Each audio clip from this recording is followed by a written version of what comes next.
Yan, ihaw isda. Yan, sa halagang 100 may 2 pirasong isdang malalaki ka na. Yan, tag 100 ang 1 kilo niyan. Akalain mo yun, 100 lang ang kilo. Samantalang sa Maynila, ang 1 kilo niyan, 280. Samantala dito, 100 lang. Ang iba nga, 90 na lang eh. Ito 100, bagong hango talaga eh. Galing sa palaisdaan. Kadi-deliver lang. Naghintay pa ako ng ilang minutes para lang buksan. Dahil ang daming bumili. Kinilo-kilo ang binili ng iba na tapos binibinta. Minsan bumibili ng 10 kilo tapos binibinta din nila. Kaya pag nakarating naman to dito sa halimbawa i-deliver to sa Maynila, mahal na to eh. Pampakargo. Pero wala yun.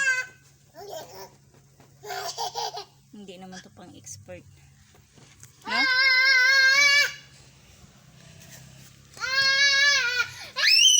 Shh, ano man yan?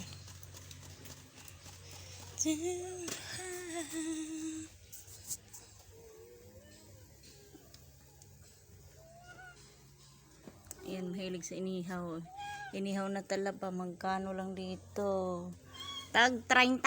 Doon sa Tag 30 ang isang plastic malaki. plastic na malaki. At saka tahong.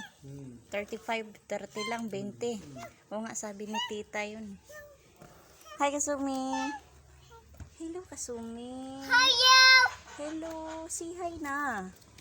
Hello. Hello. Hello. Nasaan ka?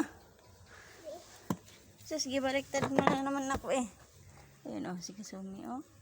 Sus, gulpi. Laro ni Kasumi dito sa mga manok ba? Oh, garabit mga manok ko. Lami sa tinola. Pero ayaw kong kumain yan. Maganda yan kasi punong-puno ng mga gamot na yan. Mga pinapaitlog lang yan.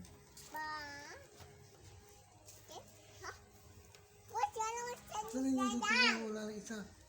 Alin? Dalawa yun, parang atay. Andyan? Inatay? May puno ng papaya oh. Tapos may tanglad. Kompleto na gud eh.